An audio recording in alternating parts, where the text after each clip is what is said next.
With Emuparadise shutting down recently, there's been a lot of controversy surrounding the topic of game piracy. Now, this is something that Jim Sterling has talked a lot about in the past, and with all this being stirred up, he decided to fan the flames a little bit more himself. I honestly cannot disagree with people like Jim on this subject any more than I do.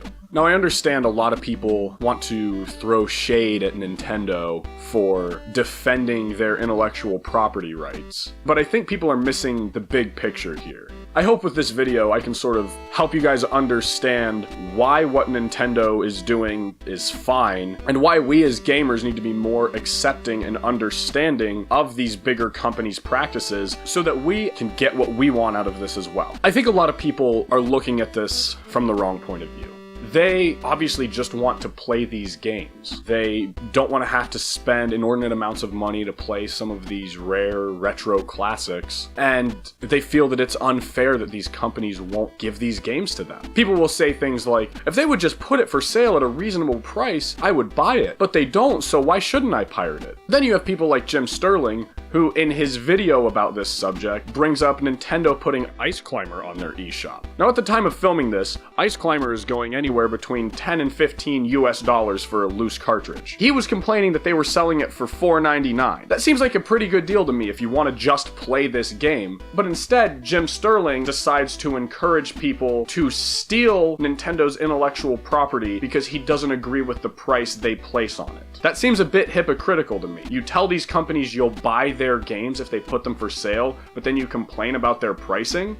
And look, I understand that Nintendo's not the shining example of making games available for people. Sony's doing a pretty good job with getting some PS1 classics onto their systems. Microsoft is doing a pretty good job with their backwards compatibility on the Xbox One, allowing you to play original Xbox games as well as Xbox 360 games. The biggest issue with Nintendo, however, is almost each one of their consoles has proprietary software. You can't play NES games on the Super Nintendo. You can't play SNES games on an N64, and so on. You might think, oh, that's easy, just get the ROM and put it on the eShop. Well, again, when Nintendo did that, people weren't buying it. Everyone expected the price of Earthbound to drop when it went on the eShop. It leveled out a bit, sure, but that's still a $150 game. People weren't buying it in the numbers that Nintendo expected, so why should they jump through all of these legal hurdles to make this game available if people are just gonna pirate it anyway? Look at the two classic systems that Nintendo just released. What's the first thing everyone did with them? They hacked into the firmware and started installing their own ROMs. There were rumors that Nintendo wanted to make these consoles the new virtual console, where you could have something physical where you store all your virtual console games. Why would they now be incentivized to do that if people are just going to steal those games anyway? But no, Jim Sterling decided to defend these ROM hosting websites, which were not only hosting very old games, but some a little bit newer. You don't think Nintendo's going to be upset about you putting Wii U games on your website? But they gave this sob story, we just wanted to share games with everyone. We just wanted everyone to get to experience these classic fun titles. Okay, then why were you running ads? Why were you making a profit off of distributing these old games? Oh, but Brody, you might say, they were just running those ads to maintain their servers. You know, running those servers costs a lot of money. You know what else costs a lot of money? Making a fucking video game. Oh, but maybe the original developers aren't even still with these companies. It doesn't matter. If they're not, somebody still owns that intellectual property. Someone has still paid money to have that copyright. And again, I don't think Nintendo is the shining example of game preservation that we should hold to the highest light, but it's their property, plain and simple. And by stealing their games, you're devaluing their property. You're telling Nintendo, this game is worth so little to me, I'm not willing to track down a cartridge and play it. But what about companies like Sega with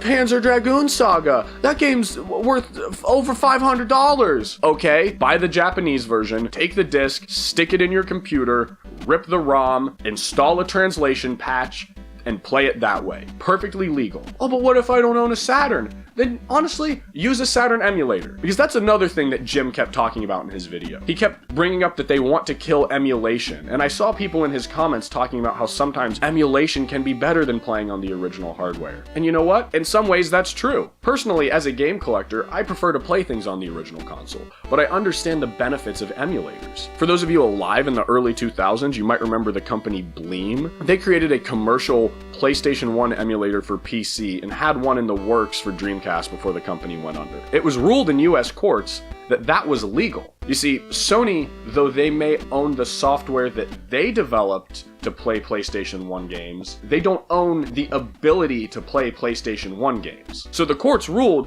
emulation is legal. If people are writing their own software to play these ROMs, that's perfectly fine. You can do with property that you own what you want. People talk a lot about how these companies won't even be getting money. If I'm buying this used copy of a game online for several $100s, none of that money's going to the original developer. And yeah, that's true. But you know who it is going to? The person who bought it from the original developer. Or a long chain of people who may have bought it. But regardless, the person who bought it from the original developer was still in some way being reimbursed as long as it was passed down the line. Think of it this way. Suppose I found this really rare Picasso painting at a garage sale for $15. If I want, I can take that really rare Picasso that no one's ever seen, there's no pictures of it online, and I can tell people, if you want to see this, you have to give me $100. That's my right. I can choose to charge people $100 to look at this rare Picasso painting. Does that do anything for the preservation of art? No, not at all. Is that a little greedy and slimy? Yeah, sure, but it's my property. And if someone comes in and without my permission takes a picture of this Picasso painting and puts it online for everyone to see for free, they're stealing something that belongs to me. Even if I didn't make that painting, I still own the right to do with it what I want. Even if that means lighting it on fire. I don't have to preserve this for anyone else. You know what preserves video games?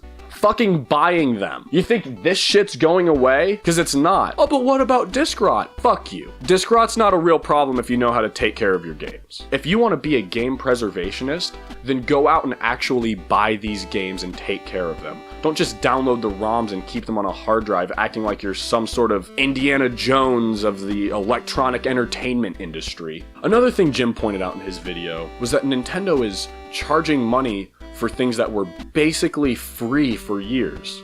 I'd like to point out that the two examples that he used in the video have nothing to do with Nintendo at all. He shows little Miss Pac-Man plug-and-play consoles and a Sega Genesis Classics released on the PS2. That's not Nintendo. And even if it was, basically free is not the same as free. They're still charging money for their intellectual property. They're still requesting compensation for something they own. And that's the thing that people don't seem to get, is intellectual property is kind of a weird mess, right? You want these companies to re-release these games, but as Jim pointed out in his video, sometimes there's problems with that. He brought up the Alien vs. Predator Capcom arcade game, talking about how the rights to these characters are owned by one company, the rights to that game is owned by another company, but the right to produce those games in general is owned by a different company. So how does that game get a re-release? It's kind of tricky. But if you want that game released, you have to push for it.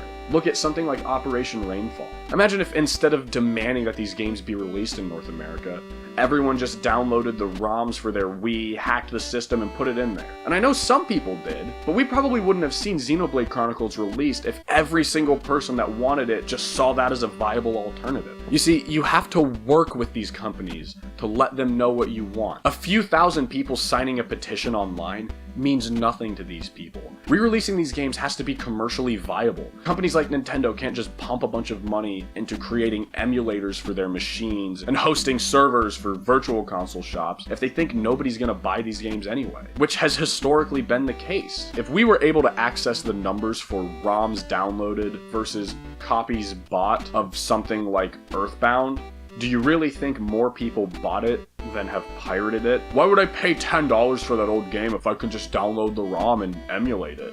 Well, okay, yeah, now why do you think Mother 3 is not going to come out, guys? Maybe they tried. Maybe they tried with 2 different games and nobody bought them. Oh, but it was the top of the Wii U charts. It was the top of the Wii U charts for weeks. Yeah, it was a console that barely anybody owned. Of course it was the top of the charts. 30 people bought that game. It was the #1 selling game on the Wii U. I say this as a Wii U owner. I'm dead inside. I saw a lot of people in the comments talking about how the film industry does this great job of preserving preserving old films. Really? Do they? Sure, for stuff like Wizard of Oz that everyone demanded that they re-release. Yeah, you can find copies of that pretty easily. How about the film Greed? You ever heard of that one? Now, this is a film from the 1920s that is widely considered to be one of the most influential films of all time. The problem was, it's an 8-hour movie. Back in the 20s, people weren't thinking about preserving 8-hour movies. And you see, the studios, when they saw this 8-hour film, they told the director, Erich von Stroheim,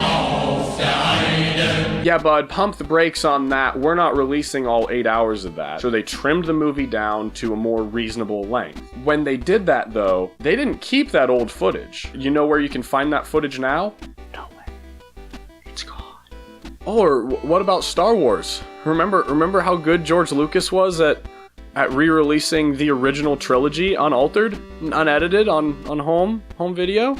Remember that? Luckily though, for film lovers, there are companies like the Criterion Collection that do their best to preserve and restore old films, but only ones where there is a demand for it to be commercially viable. Think about GOG. Do you think they would take the time to rewrite software for these old PC games that they thought absolutely nobody was going to buy? You cannot spend time and money and effort into releasing something for the world if you're not going to be compensated for it. So I guess there's a few things I want everyone to take away from this whole video. Jim Sterling has no idea what he's talking about. People like him complaining about the price of retro games, they don't actually value this as an artistic medium. They're selfish and entitled, thinking that they are owed every piece of entertainment that's ever released just because they feel like they should be allowed to have it. And it's that sort of disconnect that makes these companies not want to work with us. If they decide to sell their old games that we've been demanding they sell, we have to be receptive of that. Look at Chrono Trigger. If you want to buy the original Chrono Trigger, that's a $100 game. But you know what you can do? Buy any number of the re-releases. That game's been ported almost as much as Doom. But it's because of the demand for that game to be re-released and re-released over and over again that it keeps seeing the light of day. How many people out there are asking for something like Little Samson to come out? So in summation, we all need to learn to respect the intellectual property owned by these companies. We need to show them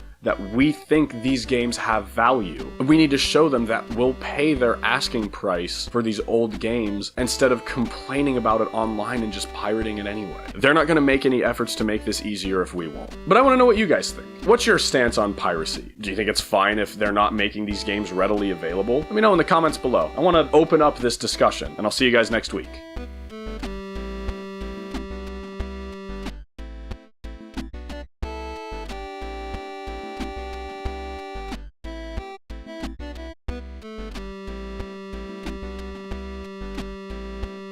Sometimes they don't make funny videos. Sometimes they make bad, long videos about how I'm mad at the game industry.